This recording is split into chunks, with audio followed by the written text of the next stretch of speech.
অর্ণব একদিন রাতে আমাকে বলতেছে, অফিসের এক কলিগ আমার খুব পছন্দ, কে আমার খুব ভালো লাগে। আমি বললাম, তো তাকে নিয়ে আসো, বিয়ে করে ফেলো। সে বলল, তুমি রাজি? আমি বললাম, তাতে তোমার কি যায় আসে, আমি রাজি হই বা না হই। বিষয়টা মজার ছলে নিয়ে আমি ঘুমিয়ে পড়লাম।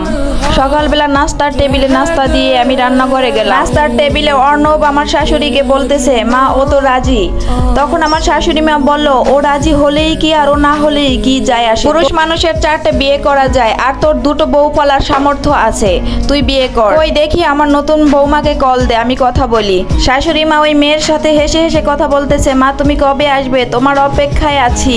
আমার বিয়ের 10 বছর প্লাস। শাশুড়ি মা কখনো এভাবে আমার সাথে হেসে হেসে কথা বলেনি, কিভাবে বলবে? তখন তো তার ছেলে অভাবে ছিল, অভাবের সংসার ছিল। যখন আমার বিয়ে হয়, আমার হাজবেন্ড তখন 10,000 টাকা বেতনে চাকরি করে, আর সে 10,000 টাকার গন্ডি পেরিয়ে সে এখন 2 লাখ টাকা বেতনে চাকরি করে। আজ আমার শাশুড়ি বলতেছে তার ছেলে নাকি 2টা বউ রাখার সামর্থ্য আছে, তাই তার ছেলেকে উৎসাহিত করতেছে বিয়ে করার জন্য। যখন আমার হাজবেন্ডের বেতন কম ছিল, তখন আমাকে ঠিকই কথা শোনাতো। হাজবেন্ডের রোজগার কম, কম খেতে হয়, কম পড়তে হয়, সবকিছু নিয়ে আমাকে জ্ঞান দিত।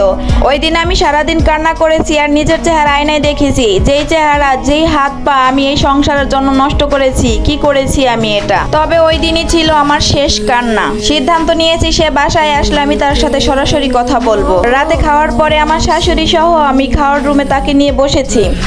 তখন আমি বলেছি, তুমি বিয়ে করতে পারো, তবে আমার কিছু শর্ত আছে।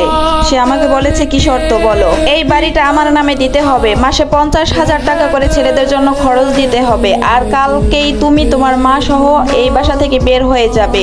যেহেতু তার আরো 2টো বাড়ি ছিল, তাই সে আমার শর্তে রাজি হয়ে গেল। তারপরের দিন তার মাকে নিয়ে সে আমার বাসা ছেড়ে